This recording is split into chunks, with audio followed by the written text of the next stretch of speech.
Hey, what's up? John Sonmez from SimpleProgrammer.com. So today I want to tell you a little bit of a story, and I'm going to use this story to illustrate a point about different stories that you might have in your life that change the direction of your life, and you might not even know it at the time, and you might not even recognize it. Even looking back, sometimes there are some distinct points in your life that changes everything, that puts you on a different path than what you are. The story I'm going to tell you about is what I believe is a catalyst that ended up changing my path in life and brought me to the path that I'm on now. There's many of these type of events, but this is just one of them. And I think if you can identify these events, then what you can do in life is you can see how something that may look bad at the surface level is actually necessary and it is good, right? That as Tony Robbins likes to say, that what if life isn't happening to you, but life is happening for you? And to ask some smart questions about why might this be happening, or why is that? So I think it was, I don't remember the exact dates here, about 8 years ago, I was in the gym and I was lifting. I was big dude. Then I was about 300 pounds. So definitely not as ripped, not as lean as I am, but I was big. I would warm up doing bench press with probably like 2 plates on each side, and just whip out like 20 reps real easy, real quick as a warm up before I'd move on to 3 plates and hit that for like 10 reps, and then get up to as high as 4 plates. So I was pretty strong. I wasn't on juice or anything. I was just really I was lifting, I think, 2 hours a day, 5 days a week, or 6 days a week, sometimes, really grueling workouts, and was eating a lot, gained a lot of muscle and a lot of strength. And my identity was wrapped up in this, in my size. So anyway, I'm in the gym, and you may have heard this story before, and I'm finishing my workout. This is about the peak, the strongest I've ever been. And I remember telling myself at this time, I was thinking, I'm going to cut. I'm going to get lean. So I'm almost there. I just get a little bit stronger, and then I'm going to start cutting. I'm going to look awesome. I'm going to be ripped, And I was leaving the gym, or I was getting ready to leave the gym. I had one more set left. I remember grabbing some. I was going to do dumbbell presses, right? Dumbbell presses, and I had 130-pound dumbbells in each arm. And I was getting ready to go and sit down on the bench and do these presses, and I was going to go for about 8 reps, maybe a few sets. And this guy comes up to me and he says, "Hey, do you need a spot?" And I said, no, I don't need a spot. I'm good. I got it. And he said, no, let me help you. Let me spot you. So I was like, okay, well, what's the harm? I can get 8 reps at this weight. So sure, if he wants to spot me just in case, might as well, right? So I lay down on the bench, and I take the 130-pound dumbbells, prop them up with my knee. I'm feeling pretty good. I'm feeling pumped. I'm ready to do this. And I bring them back and I do a rep. It's easy. I can get the 8 reps unassisted. And about maybe the 6th rep or so, he sees me, slowing down a little bit. So he's trying to be helpful, and just I don't think there was any malicious intent here. But so he goes, he's behind me, and he goes to spot me, and instead of pushing up underneath my elbow, he grabs my wrist, and he sort of grabs my wrist and pulls out, because he's struggling with the weight. So instead of pulling directly up, which probably would have been better, it would have been better to go under the elbow. That's the safest thing. He pulls out just a little bit.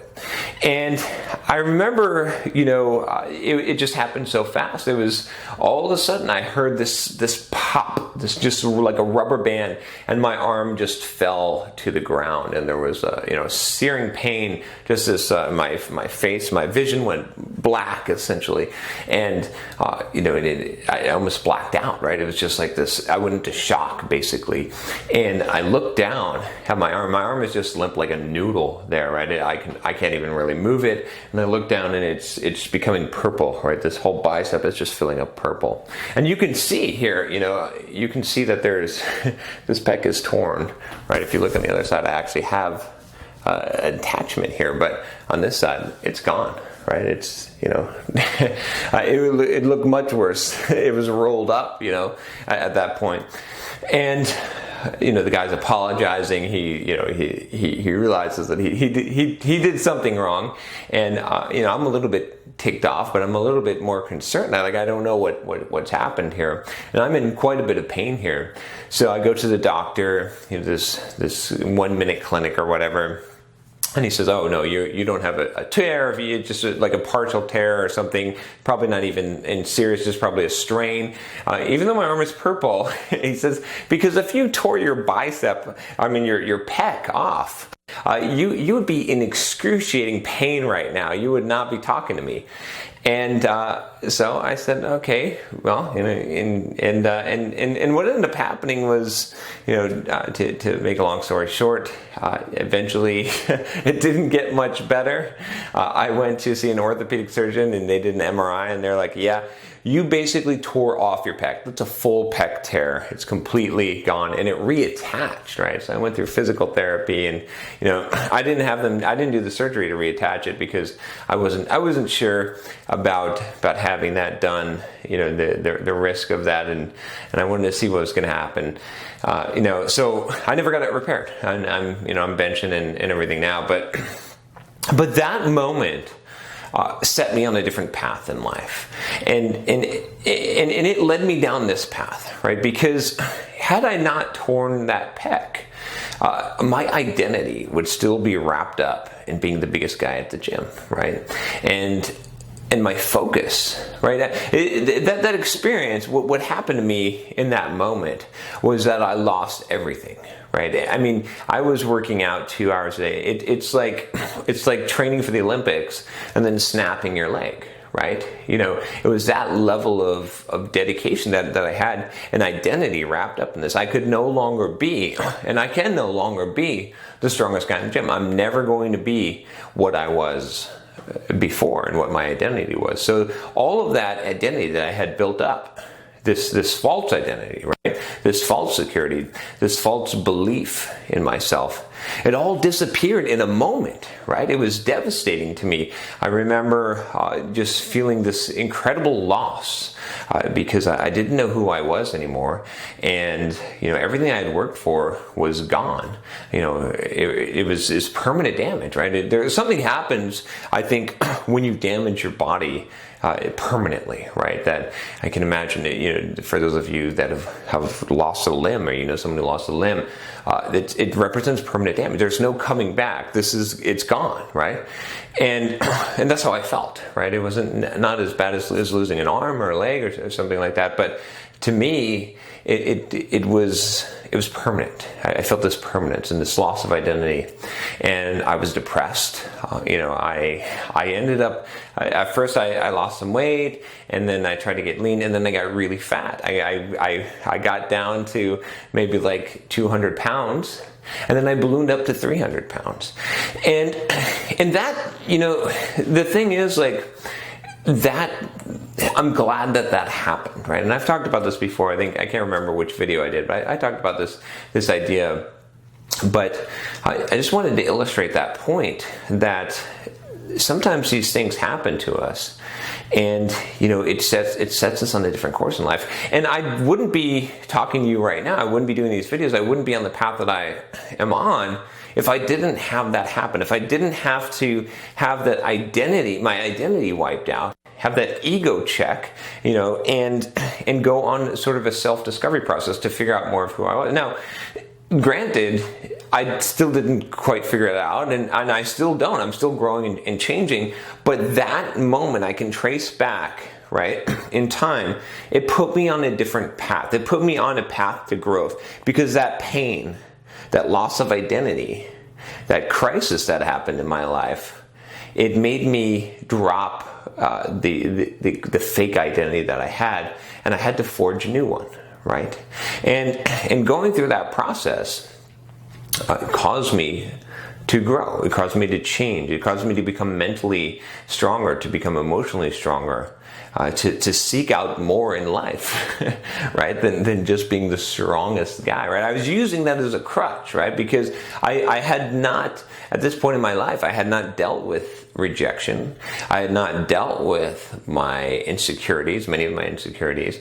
And as long as I could hold on to the identity of being the strongest guy in the gym, of being this huge, guy, jack guy, then I wouldn't have to be.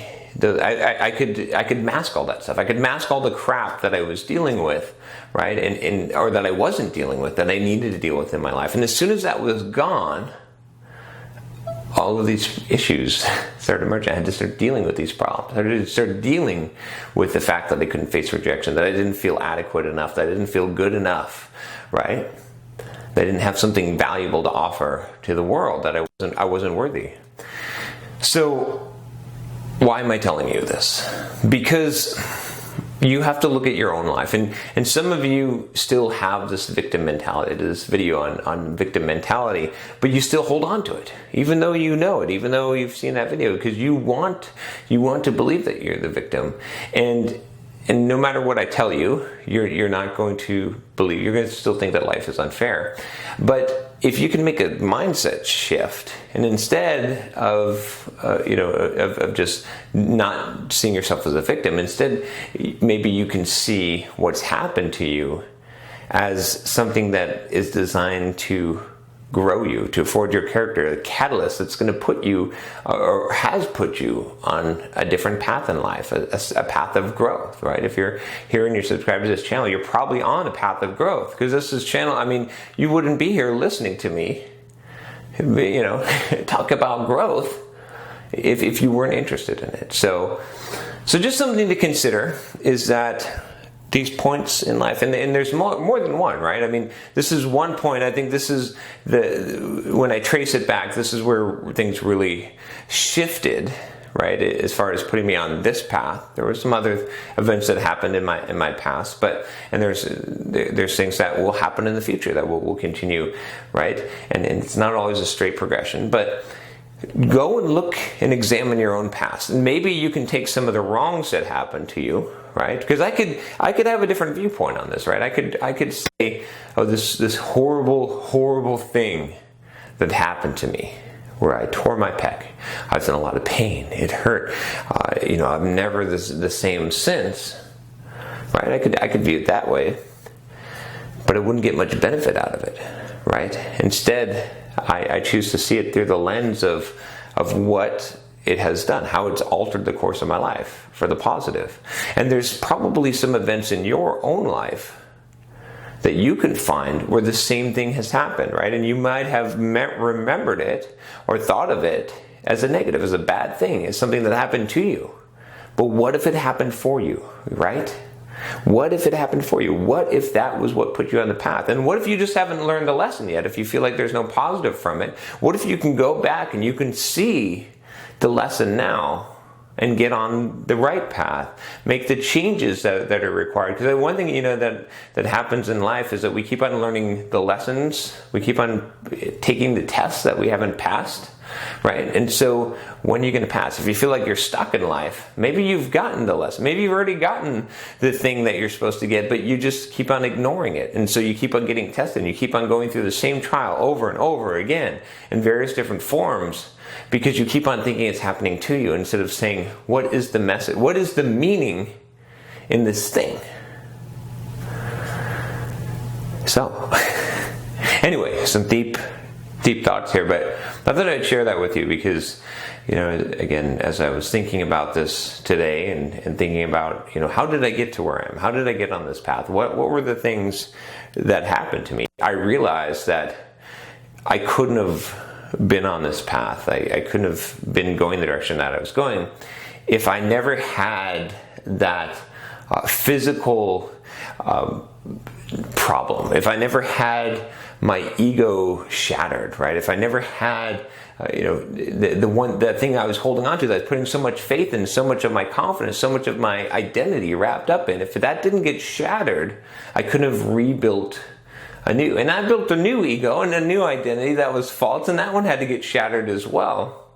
But that was the progression that took me forward. So anyway, what would happen? Another good question to ask yourself is, what would happen? What is the most prized thing that you have in your life? What is the thing that you value the most, that you identify with the most? What would happen if that was taken away from you? What would happen if that was destroyed? If you consider yourself, if you say, well, the chicks don't like me and I'm whatever, but at least I'm the smartest guy in the room. What if you lost that, right? What if you lost whatever it is that, some of you, a lot of, more so women than men, have to face the loss of their attraction, their charm, their beauty, right? Because they're really beautiful, and then they get older and they lose some of that, and what happens, right? Better to face these things now, better to think about these now, better to be able to live to not wrap up everything, your whole identity, into one thing, than to face that crisis, that shock later on. Because the more that you're tied, the more that you're invested in this one identity of yourself, this one viewpoint, right, the worse it's going to be for you. You got to be able to hold on to life loosely and let things go. And I say that not from a position of, there's things still, right? If you were to look at my life, if you were to examine me today, I'm going on pretty long here, but I think this is an important point. If you were to examine my life today, there's still things that I hold on to, right? As much as I try to detach, there's still places where my ego lives, where my identity is wrapped up in. If I lost those things, it would shake me, right? It's a little bit more diversified. There's not as many things that would completely wipe me out like that did back then when I tore that pec and went through that trauma. But there's definitely areas, strongholds that are still in my life that I need to break down, that I need to, not hold so strongly onto. How about you? If you like this video, subscribe to the channel. I'll talk to you next time. Take care.